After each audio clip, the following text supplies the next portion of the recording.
వచ్చే ఏడాది తమిళనాడు అసెంబ్లీకి ఎన్నికలు జరగనున్నాయి. ప్రముఖ సినీ నటుడు విజయ్ పార్టీ తమిళగ వెట్రి కళగంని అధికారంలోకి తెచ్చే బాధ్యతను ప్రముఖ ఎన్నికల వ్యూహకర్త ప్రశాంత్ కిషోర్ భుజానికెత్తుకున్నారు. విజయ్తో చేతులు కలిపిన పీకే, టీవీకే తరపున వ్యూహాలను రచిస్తున్నారు. బీజేపీ, డీఎంకే రెండు తనకు శత్రువులని విజయ్ ఇప్పటికే ప్రకటించిన విషయం తెలిసిందే. తాజాగా విజయ్కి ప్రశాంత్ కిషోర్ కీలక సూచనలు చేసినట్టు సమాచారం.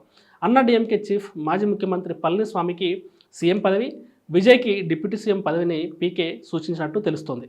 రాజకీయ భవిష్యత్తును దృష్టిలో ఉంచుకొని విజయ్ రాజీ పడాల్సిన పరిస్థితి ఉన్నట్టు రాజకీయ విశ్లేషకులు చెబుతున్నారు. రాష్ట్రంలో శాశ్వత ఓటు బ్యాంకు ఉన్న అన్నా డీఎంకేతో కూటమి ఏర్పాటు చేస్తేనే డీఎంకేను నిలువరించడం సాధ్యమవుతుందని విజయ్కి పీకే చెప్పారట.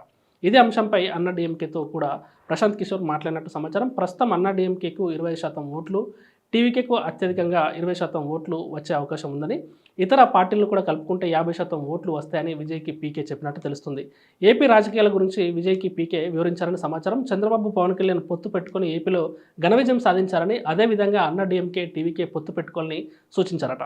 పళనిస్వామికి సీఎం పదవిని ఇచ్చి మీరు డిప్యూటీ తీసుకోవాలని చెప్పారట. పీకే సూచనలకి విజయ్ సానుకూలంగా స్పందించారని టీవీకే నేతలు కొందరు తెలిపారు.